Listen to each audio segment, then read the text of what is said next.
کرام بزرگوں، گزشتہ منگل کو بندے نے آپ کی خدمت میں عرض کیا تھا کہ بعض احباب کی یہ فرمائش ہے کہ رمضان مبارک کی عظیم نعمت اور دولت نصیب ہو جانے کے بعد ہم اپنی زندگی کس طرح گزاریں،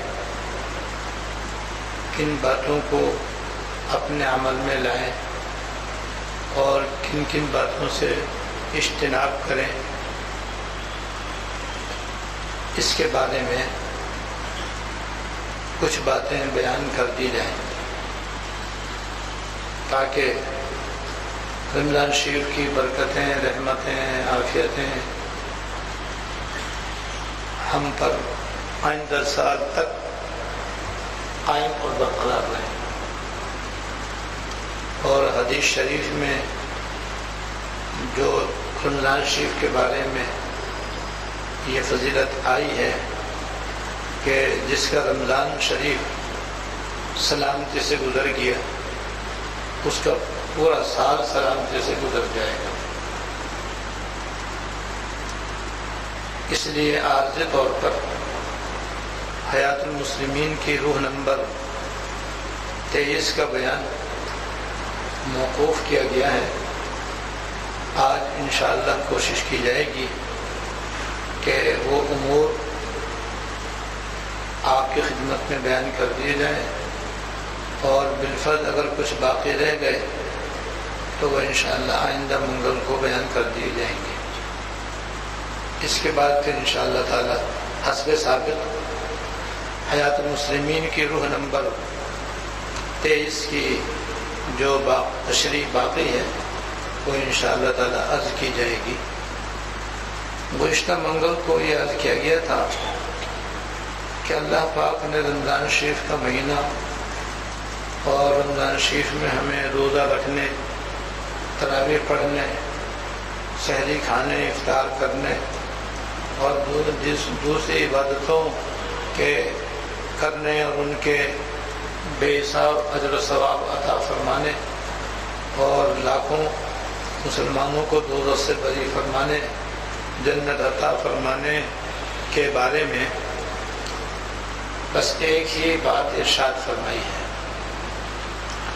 کتب علیکم الصیام کما کتب علی الذین من قبلکم، تم پر رمضان شریف کے روزے اسی طرح فرض کیے گئے جس سے پہلے لوگوں پر فرض کیے گئے تھے، لعلکم تتقون، تاکہ تم تقوی اختیار کرو، تاکہ تم تقوی اور پرہیزگاری اختیار کرو۔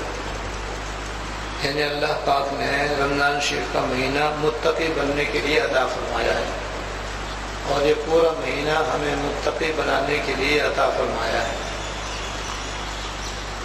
اور تقوی کہتے ہیں اللہ تعالیٰ کی نافرمانی سے بچنے کی کوشش کرنے کو۔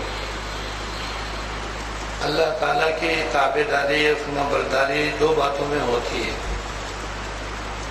ایک اللہ تعالیٰ کے دیے ہوئے احکام کو بجا لانا، اور دوسرے جن کاموں سے اللہ پاک نے منع فرمایا ہے، جن کو نواہی اور ممنوعات کہتے ہیں، ان سے بچنے کی کوشش کرنا، جس کو دوسرے لفظوں میں یہ کہہ سکتے ہیں کہ شریعت کے مطابق زندگی گزارنا۔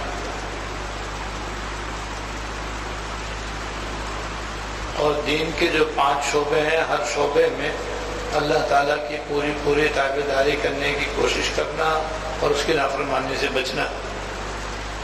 جیسے عقائد ہیں، تو عقائد میں جائز عقیدے بھی ہیں، ناجائز عقیدے بھی ہیں، تو ناجائز عقائد سے بچے۔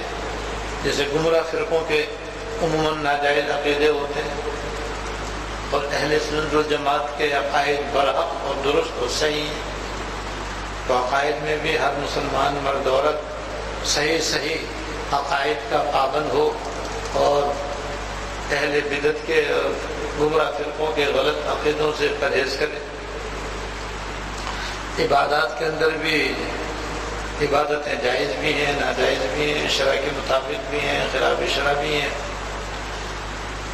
لہذا جتنی بھی عبادتیں ہیں، چاہے وہ فرض ہوں یا واجب ہوں، سنت ہوں یا نفل ہوں، اس میں ان عبادتوں کا پابند رہے جو شریعت میں ثابت ہیں، اور جو خلاف شرع ہیں جیسے لوگوں نے اپنی طرف سے ان کو عبادت بنا کر اختیار کر لیا ہے، جس کی مثالیں میں بار بار دیتا رہتا ہوں، جو نتیجہ ہے 10واں 40واں برسی ہے، عید میلاد النبی ہے، اذان سے پہلے درود و سلام کا التزام ہے، اقامت سے پہلے درود و سلام کا التزام ہے، جمعرات کو خاص طور سے صدقہ دینے کا انتظام ہے، خیرات کا انتظام ہے، اجتماع قرآن خوانی کا متعدد مفاسد کے ساتھ رائج ہونا ہے۔ یہ سب لوگ عبادت کی غرض سے نیک کام سمجھ کر کرتے ہیں، لیکن یہ ثابت نہیں ہے، اس لیے یہ ناجائز ہے اور بدعت ہے، ان سے بچنا۔ اسی طرح معاملات جو ہماری زندگی کا بہت بڑا حصہ ہے، اور ہر روز ہر آدمی کو کوئی نہ کوئی معاملہ کرنا ہی ہوتا ہے۔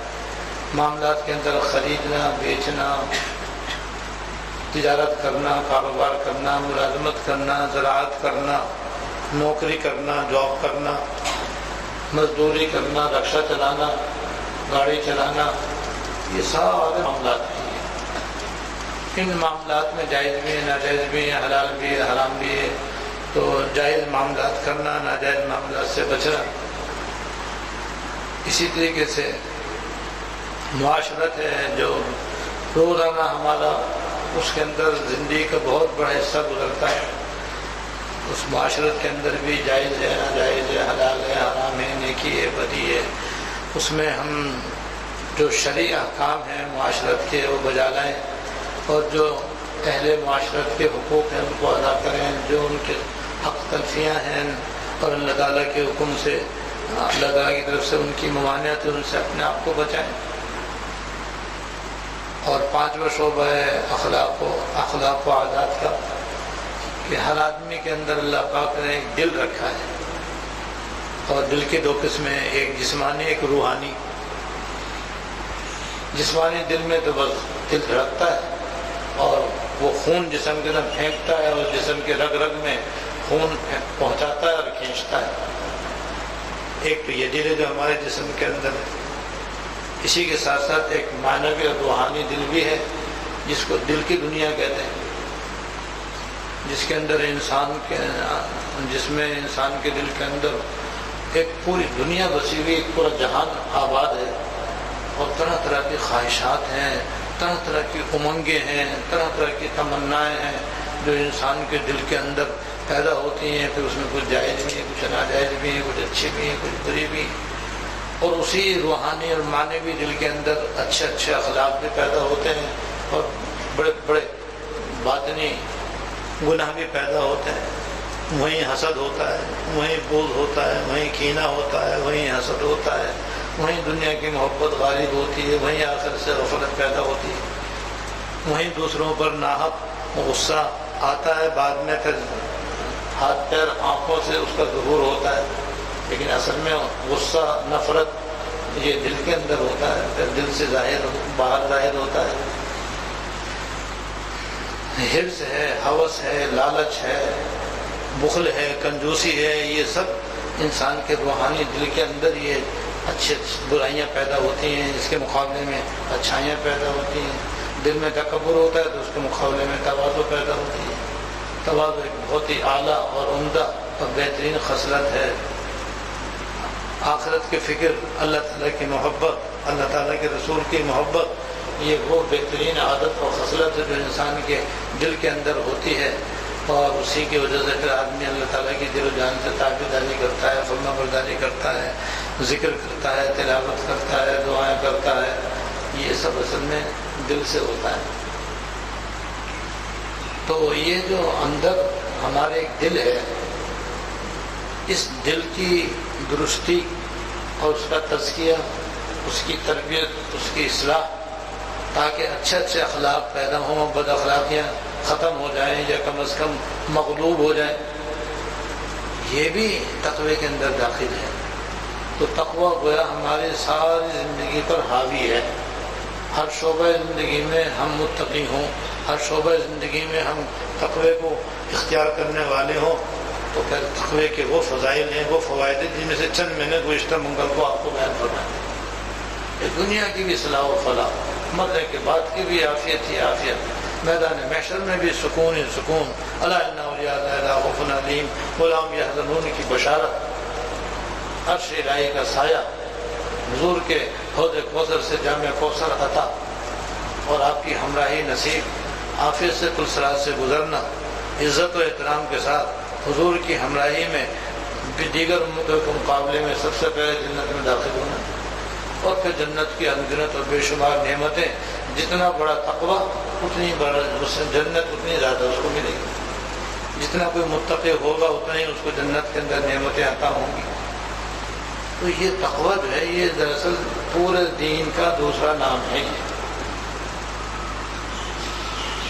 رمضان شریف کا مہینہ اللہ پاک نے ہمیں متقی بننے کے لیے دیا ہے۔ اب جس نے جتنا بھی رمضان شریف سے فیض اٹھا لیا۔ اب وہ اعمال بیان کیے جا رہے ہیں جن سے مزید اس تقوی کی حفاظت بھی ہوتی ہے، اس تقوی میں ترقی بھی ہوتی ہے، اور مزید اس کا اختیار کرنا آسان اور سہل ہوگا۔ لہذا ساری زندگی ہمیں متقی بننا ہے اور تقوی کی زندگی اختیار کرنی ہے۔ اس کے لیے ظاہر ہے کچھ کرنا ہی ہوگا، کچھ چھوڑنا ہوگا۔ جیسے رمضان شریف میں کچھ کیا کچھ چھوڑا، بنیادی طور پر اللہ تعالیٰ کے احکام بجا لائے، نافرمانی سے اپنے آپ کو بچانے کی کوشش کی، تو اللہ پاک نے رمضان شریف ہمیں عطا فرمایا، اس کی انشاءاللہ تعالیٰ جو فضیلتیں وہ بھی حاصل ہو گئی۔ خلاصہ تو یہ ہے کہ ہم اب رمضان شریف کے بعد بھی تقوی کو اپنا شعار بنائیں، تقوی کو اپنی زندگی کا مقصود بنائیں، اور اس کو مضبوطی کے ساتھ اختیار کریں۔ جتنا جتنا تقوی ہمارے اندر آتا جائے گا اتنا ہی اللہ تعالیٰ قرب بڑھتا جائے گا، اور جتنا ہمارے اندر تقوی کم ہوگا اتنا ہی اللہ تعالیٰ سے بعد ہوگا اور دوری ہوگی۔ اللہ پاک نے قرآن شریف میں فرما دیا ان اکرمکم عند اللہ اتقاکم، تم میں سب سے زیادہ اللہ تعالیٰ کے نزدیک باعزت وہ شخص ہے جو تم میں سب سے زیادہ متقی ہے۔ جو زیادہ متقی ہوگا وہ زیادہ اللہ تعالیٰ کا مقرب ہوگا، وہی اللہ تعالیٰ کے نزدیک زیادہ محبوب ہوگا، وہی اللہ تعالیٰ کے نزدیک اللہ تعالیٰ کے زیادہ نزدیک ہوگا۔ تو بس ہمارے زندگی کا اصل مقصود ہے متقی بننا۔ اسی کو میں نے گزشتہ منگل کو یہ بھی عرض کیا تھا کہ اسی کا دوسرا عنوان ہے اللہ تعالیٰ کا سچا تابع دار اور عاشق اور فرما بردار بننا۔ جتنا کسی کے دل میں اللہ تعالیٰ کی محبت زیادہ ہوگی اتنا ہی زیادہ اس کے اندر اللہ تعالیٰ کی تابع داری ہوگی، اور اتنا ہی اس کو اللہ تعالیٰ کی نافرمانی سے خوف آئے گا، اور خوف کی وجہ سے وہ نافرمانی سے بچنے کی کوشش کرے گا، اور زیادہ سے زیادہ اللہ تعالیٰ کی فرما برداری اور تابع داری کرے گا۔ تو اللہ تعالیٰ کے عشق، اللہ تعالیٰ کی محبت بھی یہ تقوی کا دوسرا عنوان ہے، یا تقوی کا ایک حصہ ہے، یہ یوں کو تقوی کی روح ہے۔ تقوی کی روح یہ ہے کہ بندے کے دل میں اللہ تعالیٰ کی ایسی محبت ہو کہ وہ اللہ تعالیٰ کے علاوہ باقی ساری محبتوں پر غالب ہو، اور اس کا اثر یہ ہوگا کہ وہ زیادہ سے زیادہ اللہ تعالیٰ کا فرما بردار ہوگا اور اس کی نافرمانی سے بچنے والا ہوگا۔ اسی کو تقوی کہتے ہیں۔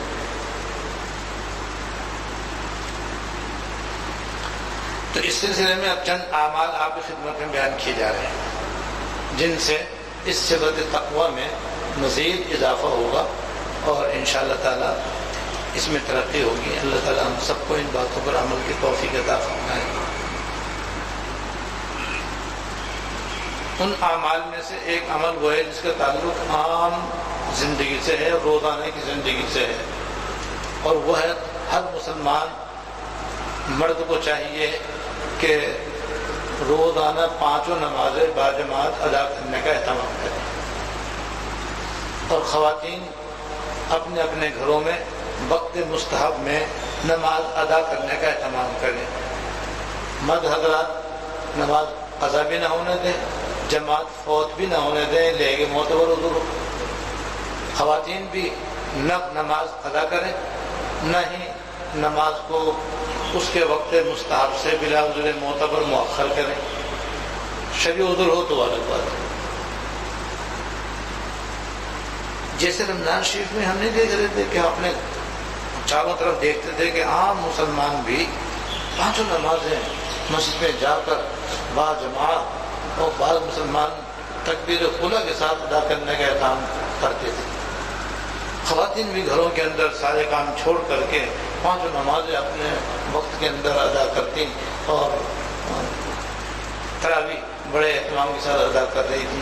بس وہی اہتمام بلکہ اس سے بھی زیادہ اہتمام اب ضروری ہے. لیکن آپ دیکھو رمضان شریف کے بعد کیا صورتحال پیش آ گئی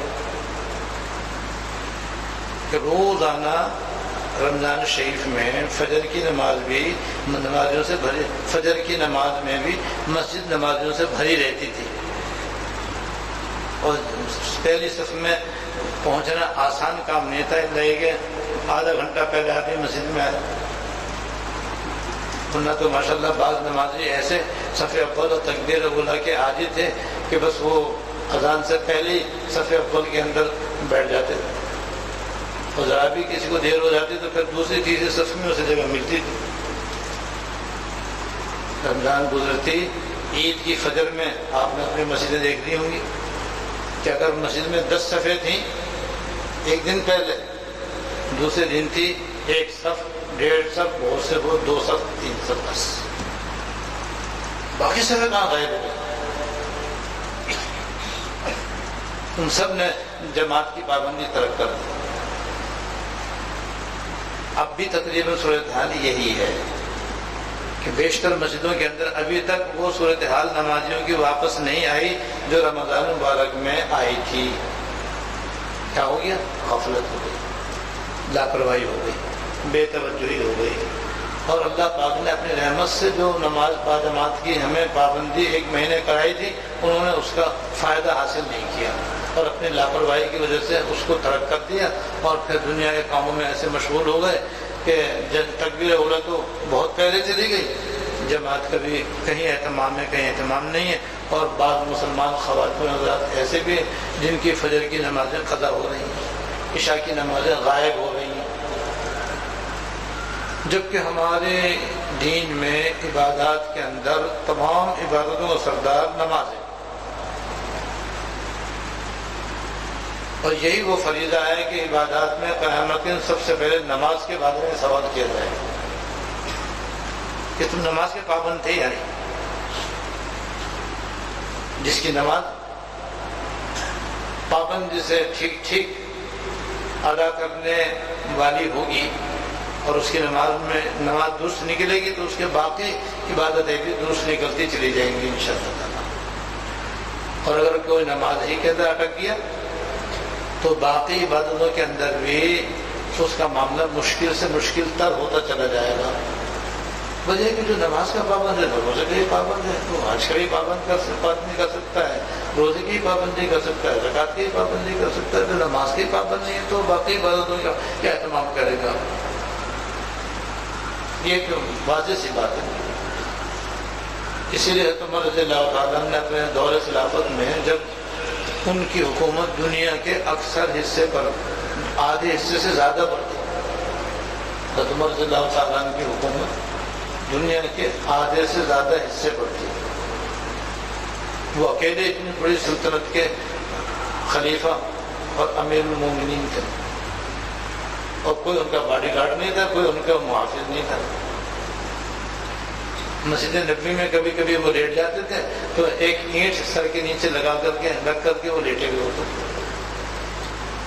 اتنی پوری دنیا کا خلیفہ اور اتنا کیا کہتے ہیں سادگی کے ساتھ لیٹا ہوا ہے.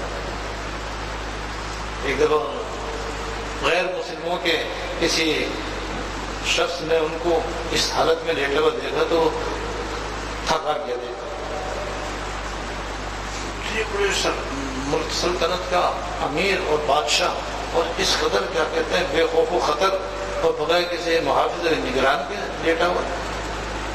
کہ ہمارے جو سلطنتوں کے بادشاہ ہیں جن کی سلطنتیں ان کی سلطنت کے آگے کچھ بھی نہیں، وہ تو اس قدر قلعے کے اندر محل کے اندر پھر محل کے بھی اندر در اندر ایسے چھپ کر رہتے ہیں کہ چاروں طرف دور دور تک مسلح پہرا ہوتا ہے. اس کے باوجود بھی نہ کوئی ان کی جھلک دیکھ سکتا ہے نہ وہ کسی کو دیکھ سکتے ہیں، خوف کے مارے، ڈر کے مارے کہ اگر وہ ایسے باہر آ جائے تو پتہ نہیں کون جان سے مارتا ہے. اس کی وجہ یہ ہے کہ وہ ظلم کرتے ہیں، وہ ناانصافی کرتے ہیں، وہ عیاشی کرتے ہیں. اس کی وجہ سے ان کو اپنی جان کا خطرہ ہے، اپنی حکومت کا خطرہ ہے، اس لیے چھپ چھپ کر رہتے ہیں اور سخت پہرے کے اندر زندگی گزارتے ہیں. اور یہ عدل کرنے والے ہیں، انصاف سے کام لینے والے ہیں، اللہ کے احکام پر چلنے والے ہیں، اللہ تعالیٰ سے ڈرنے والے ہیں.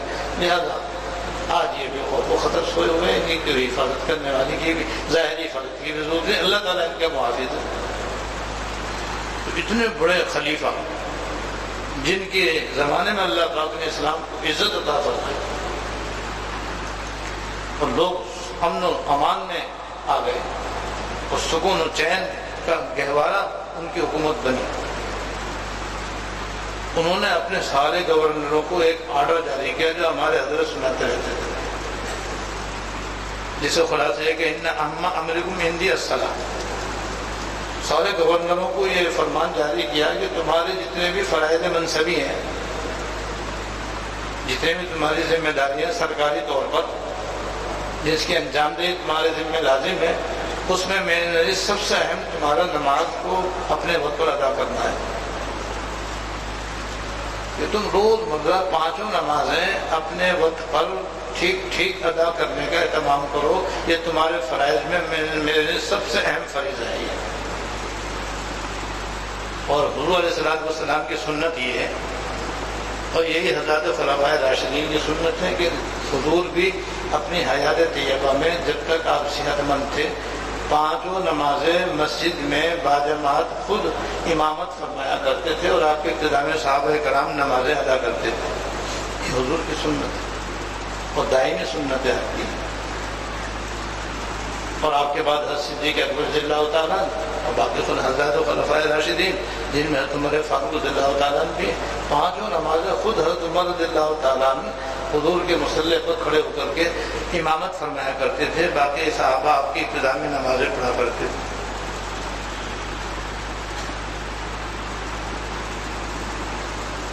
اصل طریقہ یہ ہے کہ جو حاکم وقت ہو وہی یہ امامت کا فریضہ بھی انجام دے.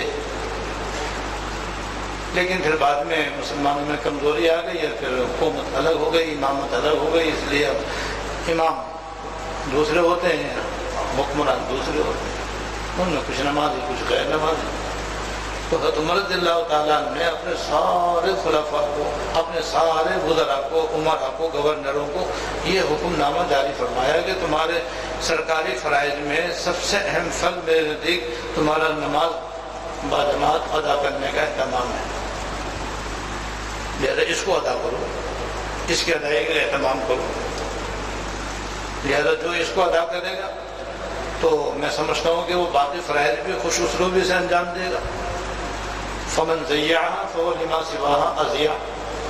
اور جس نے نمازی کو ضائع کر دیا، نمازی کو برباد کر دیا، تو میں سمجھتا ہوں کہ باقی فرائض وہ اس سے زیادہ ضائع و برباد کرے گا. وہی بات ہے کہ نماز کا جو پابند ہوگا، جو اللہ تعالیٰ کے فرائض میں سے اہم فریضہ ہے، تو باقی فرائض کا بھی اس کو خیال ہوگا.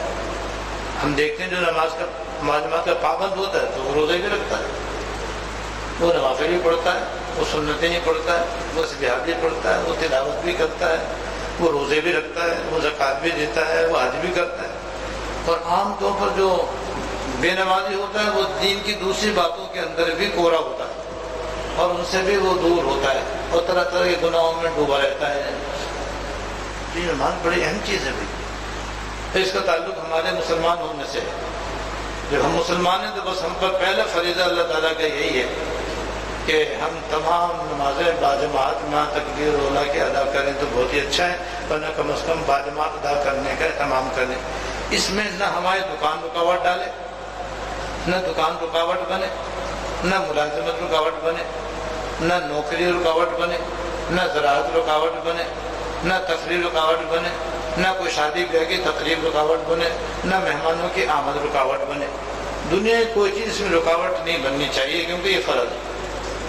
جب فرض ہے تو اللہ تعالیٰ کا فرض سب سے مقدم ہے، سارے تعلقات سے بالا ہے۔ جب تک مسلمان نماز کی اس طرح پابند رہے، دنیا کے اندر یہ غالب ہے۔ یہ صحابہ کرام کا طریقہ ہے، یہ ان کے غالبانی کا طریقہ ہے۔ حضرت مولانا عبد المجید بشرانوی رحمۃ اللہ علیہ کو رباعی یاد آئی، جس میں انہوں نے صحابہ کرام کے نقش قدم کو اختیار کرنے کی ترغیب دی ہے۔ اور صحابہ کرام کا نقش قدم یہی جو نماز کی اہمیت کے بارے میں میں نے آپ کو عرض کر دیا۔ فرمایا تم اپنے کیے کی مکافات کر لو، تم اپنے کیے کی مکافات کر لو، جو راہیں بھلا دی انہیں یاد کر لو۔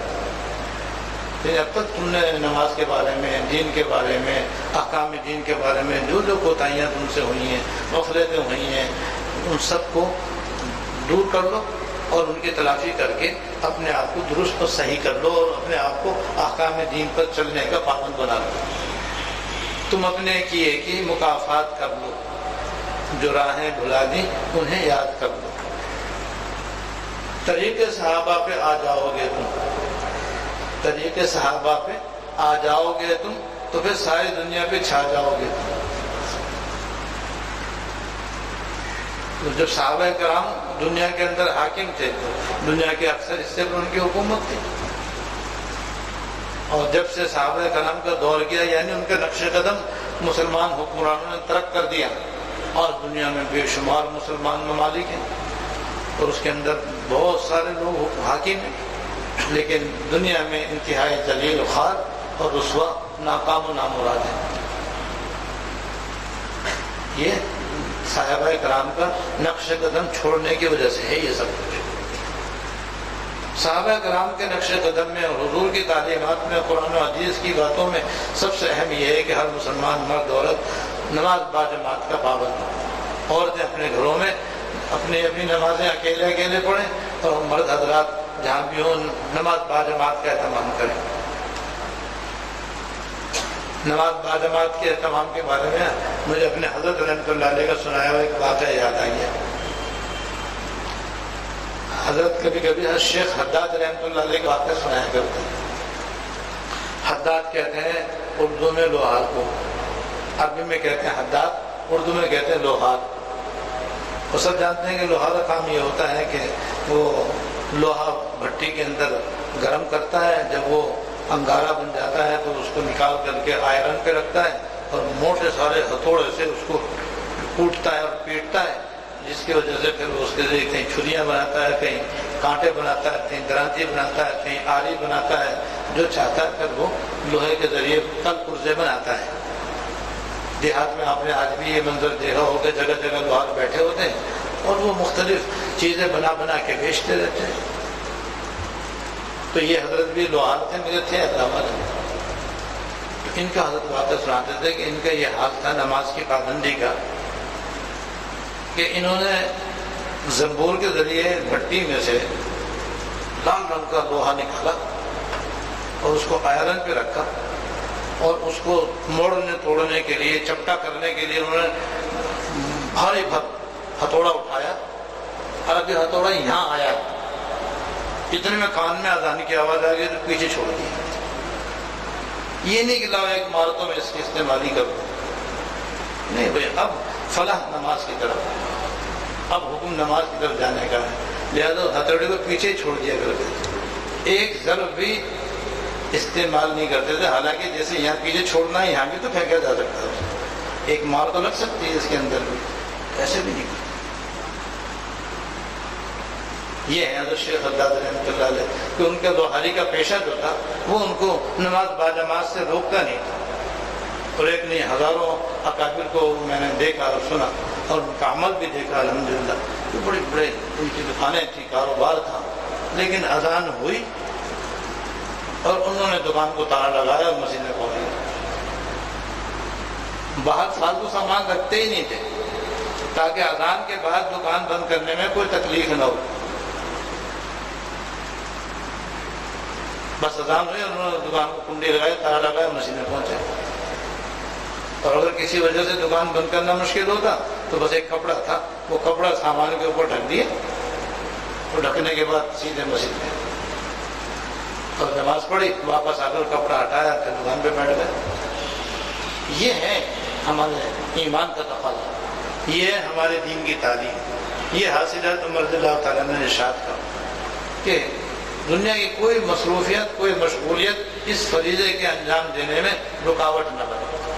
ہم جہاں بھی ہوں، اگر مرد ہے تو نماز باجماعت کا اہتمام کرے، خواتین ہیں تو جہاں بھی ہیں، جس حالت میں بھی ہیں، اپنے اپنے وقت پر، اپنے اپنے موقع پر اپنی اپنی نماز اپنے وقت مستحب میں ادا کرنے کا اہتمام کریں، قضا نہ ہونے.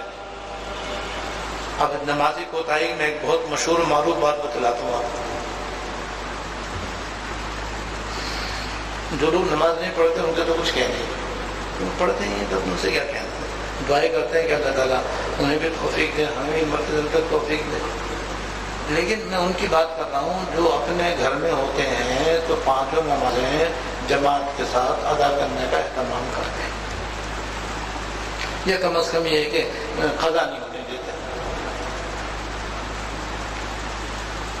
ایسے نمازی جس میں عورتیں بھی ہیں مرد بھی ہیں، جب سفر کرتے ہیں،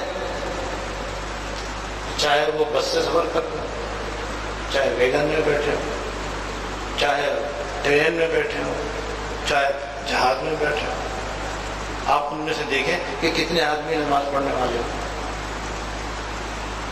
پوری ٹرین جو کہ 20 ڈبوں پر مشتمل ہے اور ہر ڈبے میں 200-300 مسافر سوار ہیں، جس میں بہت سے زیادہ تر تو ہمارے مسلمان نہیں ہوتے ہیں، تو مسلمانوں میں کتنے وہ خواتین حضرات ہوتے ہیں جو اپنے گھروں میں پابندی سے نماز پڑھنے والے ہوتے ہیں. لیکن ٹرین پوری کی پوری جا رہی ہے اور نمازیں قضا ہو رہی ہیں، پڑھ گئی. اکا دکا کوئی مرد ہی اسٹیشن پہ اتر کے نماز پڑھ لے گا یا کوئی اندر نماز پڑھ لے گا. کہ ان نماز پڑھنے والوں میں زیادہ تر وہ ہیں جو خالی سیٹ پہ بیٹھ کے نماز پڑھ لیتے ہیں بلا عذر. وہ کہتے ہیں بھائی سفر میں تو ہر طرح سے نماز پڑھنا چاہیے. یہ اپنی من گھڑت ہے، لیکن اپنی طرف سے یہ بات کہہ رہے ہیں کہ سفر میں تو ہر طرح نماز پڑھنا چاہیے. بھائی ہر طرح کا نماز پڑھنا کہاں لکھا ہے؟ یہ تو قرآن شریف میں نہیں ہے، حدیث شریف میں نہیں ہے، فقہ کے اندر بھی کہیں نہیں ہے.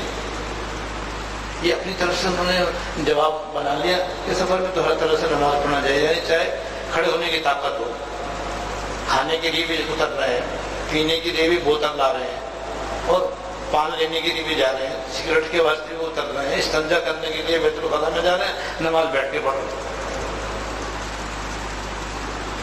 تو قبلے کی کوئی پابندی ضروری نہیں، قبلے کی طرف منہ کر کے نماز پڑھنا بھی ضروری ہے. کھڑے ہو کر اگر قدرت ہے تو نماز پڑھنا ضروری ہے. یہاں تک کہ بعض تو ایسے میں کہتے ہیں تیمم کر کے نماز پڑھ لو. پانی استعمال کرنے کی ایسی کیا ضرورت ہے؟ ہم تو سفر میں ہے نا، بس سفر میں ہے تو بس ہر طرح سے نماز پڑھنا چاہیے. تو تیمم کر کے نماز پڑھ رہے ہیں. ارے بھائی تیمم کرنے کی بھی کچھ شرائط ہیں. وہ شرائط تو ہر حال میں ہر مسافر کے حق میں نہیں ہے. غرض کہ آپ کو پوری ٹرین، پورا ہوائی جہاز اور پوری بس اور پوری ویگن آپ کو ایسی نظر آئے گی کہ وہ لوگ جو اپنے گھروں کے اندر نماز پابندی کے ساتھ پڑھتے تھے سفر میں نماز پڑھتے ہیں. تو بے نمازی ہوئے نہیں ہوئی. حالانکہ سفر میں بھی اسی طرح نماز پڑھنا فرض ہے جیسے اپنے گھر میں نماز پڑھنا فرض ہے، اور سفر کے دوران بھی مردوں کو جماعت سے نماز پڑھنا حتی الامکان واجب ہے جیسے اپنے گھر میں واجب ہے. بس صرف سفر کی تیاری کے وقت حضرت فقہائے کرام نے فرمایا ہے کہ بھئی یہ عذر معتبر ہے، اگر جماعت چھوٹ جائے تو کوئی حرج نہیں. جیسے گاڑی تیار ہے، چلنے والی ہے، اور ہمیں اس میں بیٹھنا ہے، سفر کرنا ہے، اب اس وقت اگر جماعت چھوٹ جائے تو کوئی حرج نہیں. لیکن جب ٹرین میں بیٹھ گئے اور آرام سے بیٹھ گئے تو اندر ہی حتی امکان جماعت سے نماز پڑھنا چاہیے. یا جہاں پر آپ پہنچے ہیں وہاں پہنچنے کے بعد ظاہر ہے عام طور پر منزل پہنچ کے آدمی کو سکون ہو جاتا ہے، تو وہاں پر بھی باجماعت نماز پڑھنا واجب ہے. یہ مردوں کا حکم ہے. بس نمونے کے طور پر ہماری الحمدللہ تبلیغ جماعت کو آپ دیکھیں گے کہ چاہے وہ ہوائی جہاز سے سفر کریں، چاہے وہ ٹرین سے سفر کریں، چاہے بس سب جگہ اتر کر باقاعدہ جماعت سے نماز پڑھتے ہیں۔ عام طور پر عام مسلمان جو نمازی کہلاتے ہیں سفر کے اندر وہ بھی نمازیں قضا کر دیتے ہیں، عورتیں تو بیشتر نمازیں نہیں پڑھتی۔ ان کے ساتھ ان کے محرموں کی بھی ذمہ داری ہے کہ وہ جس طرح خود نماز پڑھیں اپنے محرم خواتین کے لیے بھی نماز پڑھانے کا اہتمام کریں، ان کی اعانت کریں، ان کی مدد کریں۔ لیکن جب مرد ہی نہیں پڑھ رہے تو بیچاری عورتیں بھی ان کی وجہ سے کم ہمت ہو جاتی ہیں، لیکن کم ہمتی ہو جانا اور بات ہے، نماز قضا کرنا پھر بھی جائز نہیں۔ لہذا آج ہم بھائی اپنی اس کوتاہی کو اچھی طریقے سے سمجھ کر اٹھیں اور تہیہ کر دیں کہ انشاءاللہ تعالی ہم چاہے شہر جائیں اور چاہے ہم دنیا کے کسی بھی کونے میں جائیں، دوران سفر بھی انشاءاللہ تعالی نماز قضا نہیں ہونے دیں گے۔ اور جہاں شرعی عذر ہو تو وہ تو اس کی تفصیلات تو آپ جب چاہیں جس وقت چاہیں کسی معتبر عالم دین سے پوچھ لیں۔ شریعت میں اللہ پاک نے ہر موقع پر رخصتیں دی، رخصتوں پر عمل کرنا بھی بلا شبہ درست ہے، لیکن نماز کو بلا عذر معتبر قضا کرنا، جماعت کا ترک کرنا مردوں کے لیے اور ایسے عورتوں کے لیے جماعت نماز نہ پڑھنا یہ جائز نہیں ہے سفر کے اندر۔ اسی طرح دوسری مثال دیکھو کہ ہمارے ہسپتال دیکھو کتنے شہر کے اندر بڑے بڑے ہسپتال ہیں، اور ہر شہر میں آپ کو ہسپتال ملیں گے، اور ہر ہسپتال میں آپ کو ہزاروں مریض ملیں گے، ہر وارڈ کے اندر آپ کو سینکڑوں مریض ملیں گے، اور اتنے ملیں گے کہ بیڈ خالی نہیں ہے۔ بعض دفعہ ایمرجنسی میں بیڈ ملنا مشکل ہو گیا، اتنے مریض ہو گئے کہ جو اسپتال کھولو وہ چھوٹا پڑ جاتا ہے، جو اسپتال کھولو وہ چھوٹا پڑ جاتا ہے۔ تو مریض زیادہ ہیں، اسپتال کم ہیں۔ اور بھئی عام بیماری کی حالت میں جب آدمی کے ہوش و حواس درست ہوں اور نماز پڑھنے کی اس میں قدرت ہو تو بیماری کی حالت میں اسپتال میں داخل ہو کر کے بھی نماز پڑھنا فرض ہے۔ یہاں تک تو رخصت ہے کہ بھئی جو کھڑا ہو کے نماز نہ پڑھ سکے تو بیٹھ کے پڑھ لے، بیٹھ کے نہ پڑھ سکے تو لیٹ کے پڑھ لے، لیٹ کے نہ پڑھ سکے تو اشارے سے پڑھ لے، وضو کرنے کی جب طاقت ہے تو وضو کر کے نماز پڑھے، وضو کرنے کی قدرت نہیں ہے تو تیمم کر کے نماز پڑھ لے، مگر نماز پڑھنا فرض ہے، نماز چھوڑنا جائز نہیں۔ اب ان اسپتالوں میں دیکھو کتنے مریض نماز پڑھتے ہیں، ان کے جو تیماردار ہوتے ہیں وہ بیچارے کچھ کوئی چلا جاتا ہے، وہ بھی جب دیکھا کہ ہمارا مریض تو اب خطرناک صورتحال میں ہے اور اس کا تو اب کہیں انتقال تو نہیں ہو رہا، تو وہ 100 اور مسجد میں پہنچے ہوئے، وہ اس لیے گئے کہ مریض کے لیے دعا کرنی ہے، اس لیے نہیں ہے کہ نماز پہ فرض ہے پڑھنی چاہیے۔ لیکن وہ جو مریض بستر پہ لیٹا ہوا ہے اور باتیں بھی کر رہا ہے، کھا بھی رہا ہے، پی بھی رہا ہے، ہنس بھی رہا ہے، بول بھی رہا ہے، ڈرپ چڑھی ہوئی ہے، وہ ساری نمازیں قضا کر رہا ہے،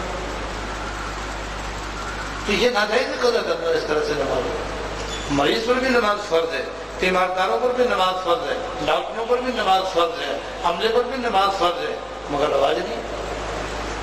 یہ ہے دیکھو نماز کے اندر کتنی کوتاہیاں جو ہمارے معاشرے کے اندر پائی جاتی ہیں۔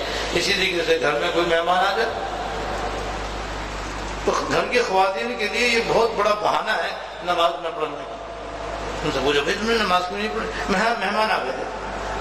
ارے بھی مہمان آ گئے تھے تو کوئی مصیبت آ گئی تھی، مہمان پر بھی تو نماز فرض ہے، تم بھی خود بھی نماز پڑھتے ہو، ان سے بھی کہتے کہ بھائی آپ بھی نماز پڑھو، ہم بھی نماز پڑھتے۔ کوئی بڑا عہدیدار صاحب منصب آ جائے تو وہ کہتے ہیں بھائی وزیر اعظم آ گئے تھے، وزیر اعلیٰ آ گئے تھے، اس لیے نماز چھوڑ دی۔ ارے بھی خود اس پہ نماز فرض ہے، تم پر بھی نماز فرض ہے، تم اس کو چھوڑ کے نماز پڑھتے اگر وہ نہیں پڑھتا تو اس سے کہتے ہیں بھائی آپ بھی نماز پڑھ لو، اور نہیں پڑھتا تو اس کی بلا وہ جانے، آپ تو پڑھتے۔ کسی صاحب عہدہ، کسی صاحب منصب یا کسی بڑے آدمی کے آنے کی وجہ سے جماعت قضا کرنا جائز نہیں۔ یہ میں مثالیں نمونے کے طور پر دے رہا ہوں، مزید آپ غور کرو گے تو آپ کو جگہ جگہ آپ کو یہ نظر جیسے تقریبات میں آپ دیکھ لو، لوگوں کے اندر تفریحات کا شوق ہے، تفریحات میں اور تقریبات میں اتنے خواتین حضرات شریک ہوتے ہیں، لیکن محض ان تقریبات اور تفریحات کی وجہ سے نماز قضا کر دیں۔ شام کو جائیں گے تو مغرب عشاء قضا، رات کو ڈالیں گے تو فجر کی قضا۔ اور عام طور پر شادی بیاہ سے آنے کے بعد اتنے شادی بیاہ میں شریک ہونے والے عورتوں مردوں کی فجر کی نماز قضا ہوتی ہے۔ بلکہ ویسے بھی ہمارے یہاں ایک بڑی بری عادت ہے کہ رات کو دیر تک جاگنے کا رواج ہے، یعنی گھروں کے اندر بھی عام طور پر دیر تک جاگنے کا رواج ہے۔ اب دیر میں سوئیں گے تو دیر سے ہی تو اٹھیں گے نا بھائی، کوئی لوہے کی مشین تو ہے نہیں کہ بٹن دبا دو کھڑی ہو جائے گی ایک دم، روٹر تو ہے نہیں بٹن دباؤ فوراً چل پڑے گا، چاہے 2 بجے چلاؤ، چاہے 1 بجے چلاؤ، چاہے 7 بجے چلاؤ، چاہے 9 بجے چلاؤ، وہاں بجلی ہونی چاہیے، بٹن دباؤ فوراً چل پڑے گا۔ آدمی تو ایسا نہیں ہے، اس کو تو آرام بھی چاہیے۔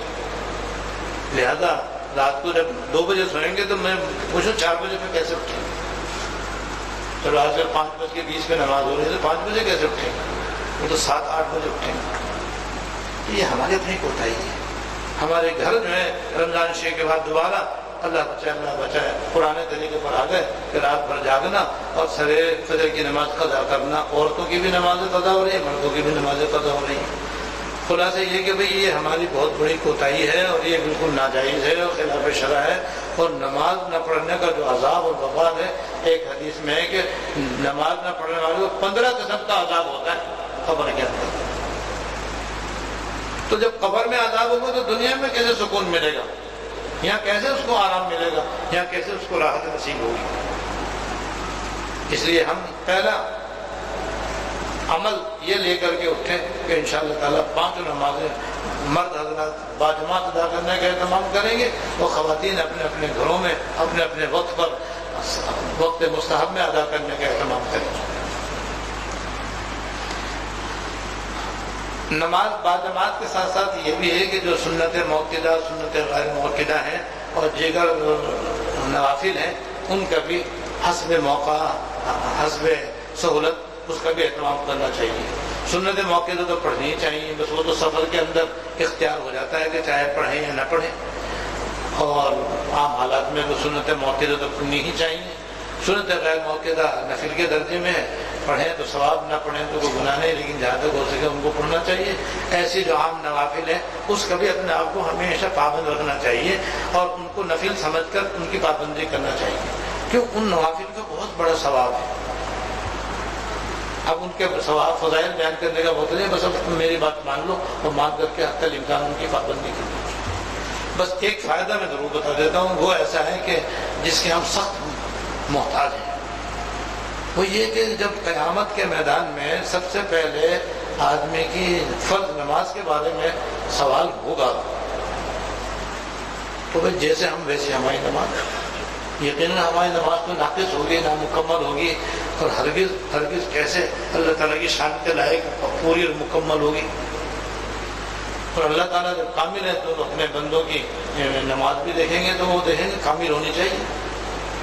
جب کامل نہیں ہوگی، ناقص ہوگی، تو اللہ تعالیٰ فرشتوں سے فرمائیں گے بھئی یہ اس کی نماز تو قابل قبول ہے نہیں، ہمارے لائق تو ہے نہیں۔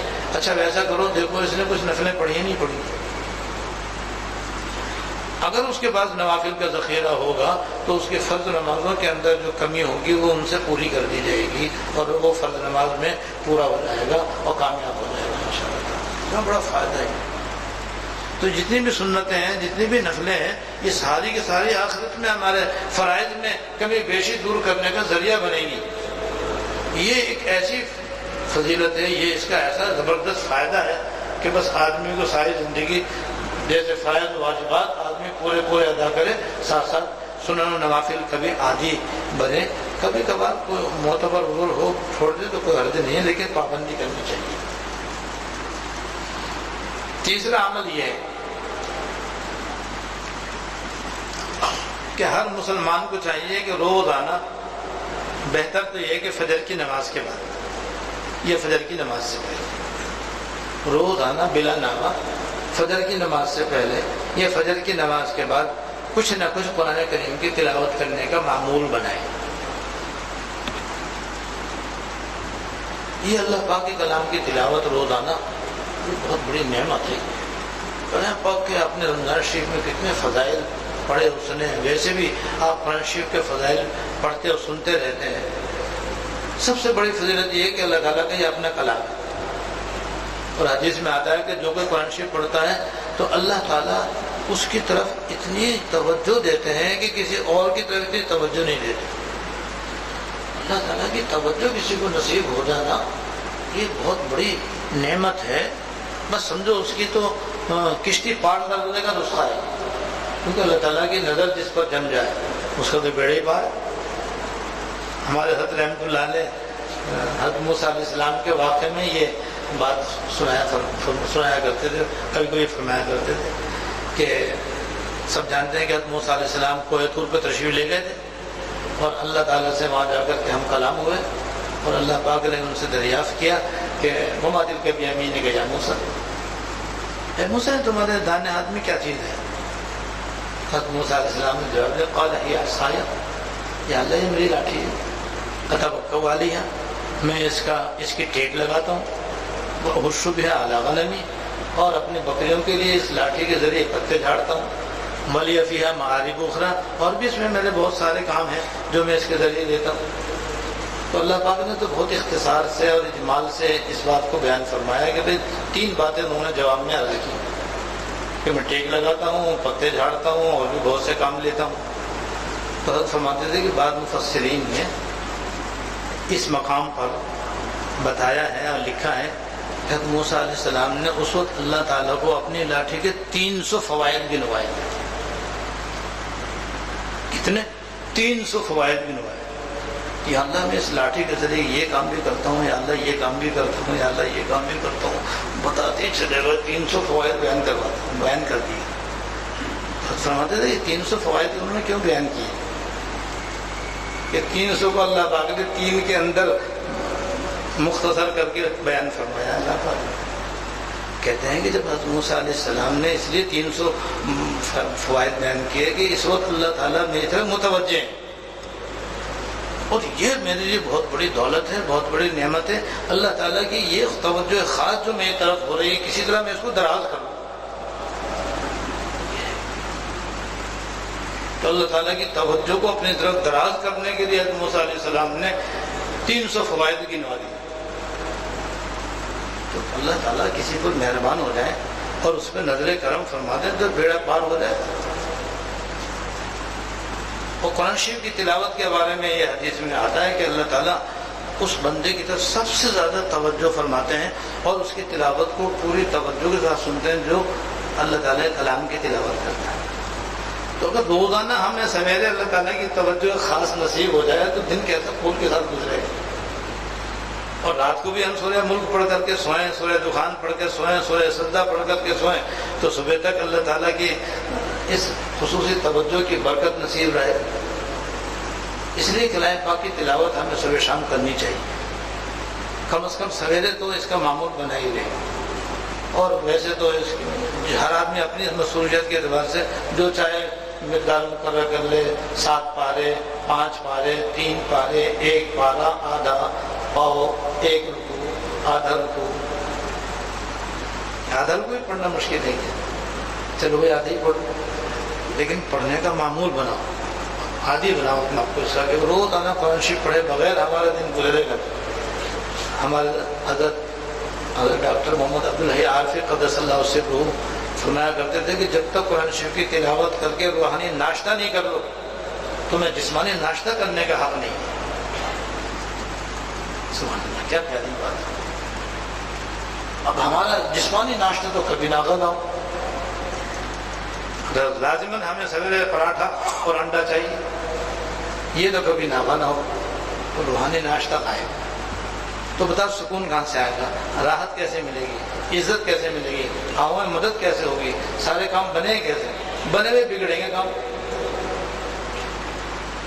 ہم کے طریقہ تو یہ ہے نا، تم جس قدرت میں سب کچھ ہے ان کو تو راضی کرو، ان کا کلام تو پڑھ کے دیکھو۔ لہذا ایک تو معمول یہ ہونا چاہیے ہر مسلمان مرد عورت کا کہ سویرے سب گھر والے کچھ نہ کچھ قرآن شریف کی تلاوت کریں۔ اور قرآن کریم کی تلاوت میں ایک تو یہی ہے کہ 1 مہینے میں یا 2 مہینے میں یا 3 مہینے میں یا کم از کم سال میں 1 مرتبہ ہمارا قرآن شریف پورا ہونا چاہیے۔ اس کے علاوہ یہ ہے کہ جو صبح شام کی خاص صورتیں ہیں مشہور و معروف، وہ بھی روزانہ ہمارے معمول میں رہنی چاہیے۔ بعض صورتیں ایسی ہیں جو ہر نماز کے بعد پڑھنے کی ہیں، جیسے آیت الکرسی، یہ ہر نماز کے بعد پڑھنے کی فضیلت ہے۔ حدیث میں آتا ہے کہ جو آدمی ہر نماز کے بعد آیت الکرسی پڑھے گا تو اس کے اور جنت کے درمیان سے موت حائل رہے گی، موت آئی اور جنت میں گیا۔ کتنا آسان نسخہ ہے۔ اور جو آدمی ہر نماز کے بعد چاروں کل پڑھ کے دم کرے گا وہ شیاطین سے، جنات سے، نظر بد سے اور تمام موذی چیزوں سے محفوظ رہے گا۔ یہ ہر نماز کے بعد کا ہے۔ اور بھی کچھ صورتیں جو ہر نماز کے بعد پڑھی جاتی ہیں، تو اس طرح سے ہم روزانہ کچھ نہ کچھ قرآن شریف پڑھنے کا معمول بنائیں۔ اور یہ معمول بنانے کے ساتھ ساتھ ایک اور بھی کلام پاک کا حق ہے جو ہمیں ادا کرنا چاہیے، وہ یہ کہ ہم ساری عمر ہو جاتی ہے قرآن شریف پڑھتے رہتے ہیں، لیکن ایک تو ہم تجوید خلاف پڑھتے ہیں، خلاف تجوید قرآن شریف پڑھتے ہیں۔ اور بھائی خلاف تجوید قرآن شریف پڑھنا ناجائز ہے، آدمی گنہگار ہوتا ہے، کیونکہ تجوید کے مطابق قرآن شریف پڑھنا واجب ہے۔ اس کی طرف دیکھو، مسلمانوں کو 99% توجہ دو۔ مسلمانوں میں 99% مرد عورت قرآن شریف خلاف تجوید ہے، غلط پڑھتے ہیں، نہ حروف کو اس کے مخارج سے ادا کرنا ان کو آتا ہے، نہ ان کی صفات ادا کرنے کی ان کے اندر کوئی صلاحیت ہے، ورنہ اس کا اظہار تو شاید کوئی مسلمان صحیح کرتا ہو۔ یہ قرآن شریف کی حق تلفی ہے یہ، اور قرآن شریف کی سمجھے ایک طرح سے بے حرمتی ہے کہ قرآن شریف پڑھ رہے ہیں اور غلط پڑھ رہے ہیں۔ ایسے غلط قرآن شریف پڑھنے والوں کے بارے میں علماء کرام کا مقولہ ہے کہ رب قارئ والقرآن یلعنہ، بعض قرآن شریف پڑھنے والے ایسے ہیں کہ قرآن شریف ان پہ لعنت کرتا ہے۔ تو قرآن شریف تو اس لیے پڑھا جاتا ہے کہ اللہ تعالیٰ کی رضا حاصل ہو، اس کا جو اجر و ثواب ہے وہ ہمیں نصیب ہو، اللہ تعالیٰ کی توجہ ہمیں نصیب ہو۔ نہیں ہے قرآن شریف ہمیں بددعا دے اور ہم پہ لعنت کرے تو پھر اللہ تعالیٰ تھوڑی ہم سے راضی ہوں گے۔ کیوں؟ ہم غلط قرآن شریف پڑھ رہے ہیں، اس وجہ سے یہ قرآن شریف ہمیں بددعا دے رہا ہے، لعنت کر رہا ہے۔ تو ایک تو حق یہ ہے، یہ بھی کوئی مشکل نہیں، اپنے اپنے محلوں کے اندر مسجدیں موجود ہیں، کہیں نہ کہیں کوئی نہ کوئی قاری ہوتا ہی ہے، تو قاری صاحب سے ہوتے لو اور ان کو معقول فیس دو، وہ آپ کو انشاءاللہ تعالیٰ 2-3 مہینے میں آپ کی تجویز صحیح کر دیں گے، قرآن شریف صحیح پڑھنا سکھا دیں گے، بتا دیں گے آپ کو۔ اور ایک اور حق ہے قرآن شریف کا جس کے ادا کرنے کی طرف توجہ دینے کی ضرورت ہے، اور وہ یہ ہے کہ کلام پاک عربی زبان میں ہے، اور بیشتر ہم عربی سے بالکل ناواقف ہیں۔ ہماری زبان اردو ہے یا پشتو ہے یا پنجابی ہے، بہرحال عربی زبان ہم میں سے کسی کی نہیں ہے ماشاءاللہ، لہٰذا ہمیں یہ پتہ ہی نہیں ہوتا ہے قرآن شریف میں اللہ پاک کیا کس بات کا حکم دے رہے ہیں، کس بات سے منع کر رہے ہیں، کیا بات فرما رہے ہیں، کس بات سے کی تلقین فرما رہے ہیں، کچھ پتہ ہی نہیں ہمیں۔ بس ہم نے تو الفاظ یاد کیے ہوئے ہیں، بس وہ الفاظ پڑھتے رہتے ہیں، معنی کیا ہے، مطلب کیا ہے، مفہوم کیا ہے، کچھ خبر نہیں۔ عام مسلمانوں کا یہ حال ہے، عام عورتوں مردوں کا یہ حال ہے۔ ارے بھائی قرآن شریف کا یہ بھی حق ہے کہ جہاں ہم اس کو تجوید کے مطابق پڑھیں اور روزانہ پڑھیں، وہاں کچھ تھوڑا سا قرآن شریف کا ترجمہ بھی ہم پڑھیں۔ آپ کو ہمیں تو قرآن شریف کا ترجمہ آتا نہیں، ابھی آتا نہیں ہے تو اردو میں قرآن شریف کے ترجمے تو موجود ہیں، مفصل تفسیریں بھی موجود ہیں، مختصر تفسیریں بھی موجود ہیں، وہ لیں اور پڑھیں۔ تفسیر عثمانی کچھ عرصے پہلے تک بڑے الحمدللہ بڑی مقبول تھی، اور اس کی تشریحات حضرت مولانا شبیر احمد عثمانی رحمۃ اللہ علیہ کی لکھی ہوئی، ترجمہ شیخ الہند رحمۃ اللہ علیہ کا، عام مسلمان اس کو پڑھتے تھے، سمجھتے تھے۔ اب حال ہی میں شیخ الاسلام حضرت مولانا محمد تقی عثمانی صاحب دامت برکاتہم نے آسان ترجمہ قرآن کریم لکھ کر کے ہمارے زمانے کی ضرورت پوری فرما دی۔ اس کے اندر سلیس عام فہم ترجمہ ہے اور اس کی مختصر تشریح ہے حاشیے کے اندر۔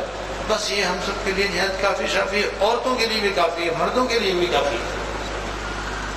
اس کا طریقہ ہے کہ روزانہ جہاں آپ ایک پارہ آدھا پارہ قرآن شریف کی تلاوت کریں، وہیں بس ایک رکوع کا ترجمہ پڑھ لیں، اس کی تشریح پڑھ لیں بس۔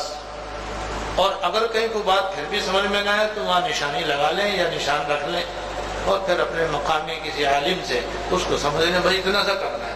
اس سے قرآن شریف کا بڑا اہم حق ادا ہوگا۔ اور یاد رکھو یہ دنیا میں اس کتاب سے بڑھ کر کوئی زندگی میں انقلاب لانے والی نہیں ہے، اسی نے پہلوں کی زندگیاں بھی تبدیل کی تھی، آج بھی یہی کتاب تبدیلی لانے والی ہے، اور قیامت تک اس سے بڑھ کر کوئی کتاب انسان کی زندگی کو بدلنے والی نہیں ہو سکتی۔ جب نہیں ہو سکتی تو ہم طریقہ اختیار کریں، اسی کتاب کو پڑھیں، سمجھیں اور سمجھ کر کے دیکھیں. پڑھیں گے تو پتہ چلے گا اللہ پاک کیا فرما رہے ہیں، کیا نہیں فرما رہے ہیں، کن باتوں کا حکم دے رہے ہیں، کن باتوں سے حکم نہیں دے رہے ہیں. تو اس طرح سے یہ کلام پاک انشاءاللہ تعالیٰ اس دنیا میں بھی ہمیں تقوی کی راہ پر چلائے گا، اللہ تعالیٰ کی رضا کا ذریعہ بنے گا اور اللہ تعالیٰ کی خوشنودی کا ذریعہ بنے گا، سکون اور چین، آرام و راحت کا باعث بنے گا. پھر اس کے حلال کو اختیار کرنے کی توفیق ہوگی، حرام سے بچنے کی توفیق ہوگی، اور جو اس کے فضائل و فوائد ہیں وہ سارے انشاءاللہ تعالیٰ حاصل ہوں گے. تو بھئی یہ 3 کام ہو گیا. 3 میں سے پہلا تو وہ ہے جو میں گزشتہ منگل کو بیان کر دیا تھا، ہم تقوی اختیار کریں. بھائی پہلی بات یہ ہے. دوسری بات یہ ہے کہ نماز باجماعت کا اہتمام کریں اور اس کے ساتھ سنن نوافل کی بھی حد تک امکان پابندی کریں. تیسرے روزانہ قرآن شریف کی تلاوت کا اہتمام کریں، صبح شام کی مخصوص صورتیں بھی پڑھتے رہا کریں اور ہر نماز کے بعد بھی جو خاص صورتیں ان کا معمول بنائیں. اللہ تعالیٰ ہم سب کو عمل کی توفیق عطا فرمائے. وآخر دعوانا الحمدللہ.